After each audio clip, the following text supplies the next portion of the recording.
NDA parliamentary party సమావేశం start అయింది. ఈ సమావేశానికి ప్రధాని మోదీ, కేంద్ర మంత్రులు అమిత్ షా, రాజ్నాథ్ సింగ్ హాజరయ్యారు. ఎన్డీఏ ఎంపీలకు ప్రధాని మోదీ దిశానిర్దేశం చేస్తున్నారు.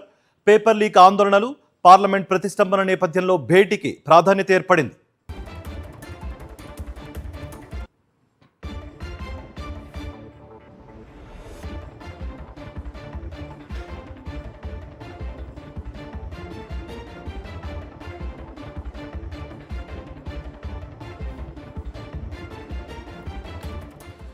ఎన్డీఏ పార్లమెంటరీ పార్టీ సమావేశం ప్రారంభమైంది. ఈ సమావేశానికి ప్రధాని మోదీ, కేంద్ర మంత్రులు అమిత్ షా, రాజ్నాథ్ సింగ్ హాజరయ్యారు. ఎన్డీఏ ఎంపీలకు ప్రధాని మోదీ దిశానిర్దేశం చేస్తున్నారు. పేపర్ లీక్ ఆందోళనలు, పార్లమెంట్ ప్రతిష్టంభన నేపథ్యంలో భేటీకి ప్రాధాన్యత ఏర్పడింది.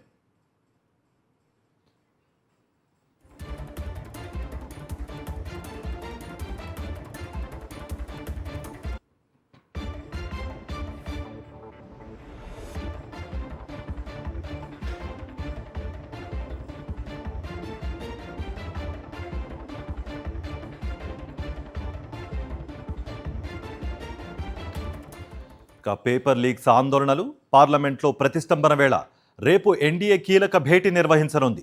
రేపు ఉదయం 9:30 గంటలకు ఎన్డీఏ పార్లమెంటరీ పార్టీ సమావేశం కానుంది. అధికార కూటమి ఎంపీలను ఉద్దేశించి ప్రధాని మోదీ మాట్లాడనున్నారు.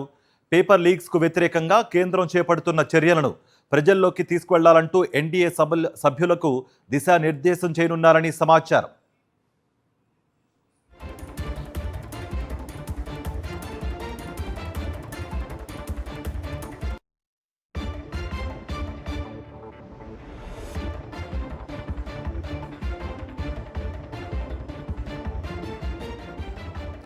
రైట్, ఓవరాల్ అప్డేట్స్ అందించడానికి మా ప్రతినిధి వెంకటేష్ జాయిన్ అవుతున్నారు. వెంకటేష్, మీ దగ్గర ఎటువంటి సమాచారం ఉంది?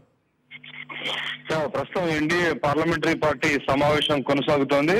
సో ఈ సమావేశంలో ప్రధానంగా పార్లమెంట్ లో వ్యవహరించాల్సినటువంటి వ్యూహం పైన చర్చిస్తున్నారు. ఈ రోజు లోక్సభలో కీలకమైనటువంటి యాంటీ పేపర్ లీక్ బిల్లును తీసుకొస్తున్నారు. సో ఈ బిల్లు పైన 6 గంటల సమయం కేటాయించారు. సో ఆ 6 గంటల పాటు దీనిపైన చర్చించబోతున్నారు. సో అధికార ప్రతిపక్షాలన్నీ కూడా ఈ చర్చలో భాగస్వాములు కాబోతున్నాయి. సో విపక్ష పార్టీలు కూడా దీనిపైన చర్చకు సిద్ధమని ప్రకటించాయి. సో ఆ నేపథ్యంలో చర్చను సుష్మా బన్సుది స్వరాజ్ ప్రారంభించబోతున్నారు. సో ఈ బిల్లులో చాలా కీలకమైనటువంటి అంశాలను చేర్చారు. ప్రధానంగా ఎవరైతే లీక్ కు పాల్పడతారో వారికి 10 ఏళ్ల జైలు శిక్ష, 10 కోట్ల రూపాయల జరిమానా, ఆస్తుల జప్తు లాంటి కీలకమైనటువంటి అంశాలన్నీ అందులో చేర్చారు. సో ఈ బిల్లు పాస్ అయితే ఖచ్చితంగా ఎవరైతే ఈ పేపర్ లీక్ పాల్పడేటువంటి మాఫియా ఉంటుందో ఆ మాఫియా గుండెల్లో రైళ్లు పరిగెత్తేలా తాము ఈ చట్టాన్ని తీసుకొచ్చామని కేంద్ర ప్రభుత్వం చెప్తుంది. ఆ నేపథ్యంలో ఈ రోజు లోక్సభలో బిల్లు పాస్ అయితే రేపు రాజ్యసభలో దీన్ని చర్చకు పెట్టే అవకాశం ఉంది.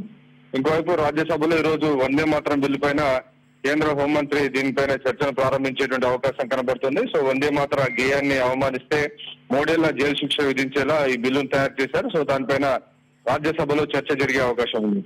అయితే ఇంకోవైపు కాంగ్రెస్ పార్టీ ఉభయ సభలో కూడా వాయిదా తీర్మానానికి నోటీస్ ఇచ్చింది. ఇటు రాజ్యసభలో విద్యార్థులపై లాఠీ చార్జ్ అంశం పైన చర్చించాలని నోటీస్ ఇవ్వగా, లోక్సభలో మాత్రం తమిళనాడుకు సంబంధించినటువంటి అంశం పైన, కావేరీ జలాల అంశం పైన నోటీస్ ఇచ్చారు.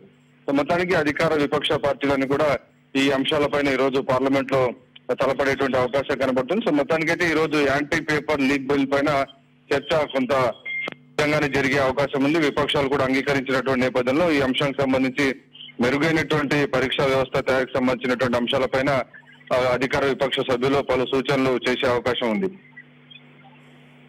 వెంకటేష్, మరిన్ని అప్డేట్స్ కోసం ఛానల్ ను సబ్స్క్రైబ్ చేయండి. నోటిఫికేషన్స్ కోసం బెల్ ఐకాన్ పై క్లిక్ చేయండి.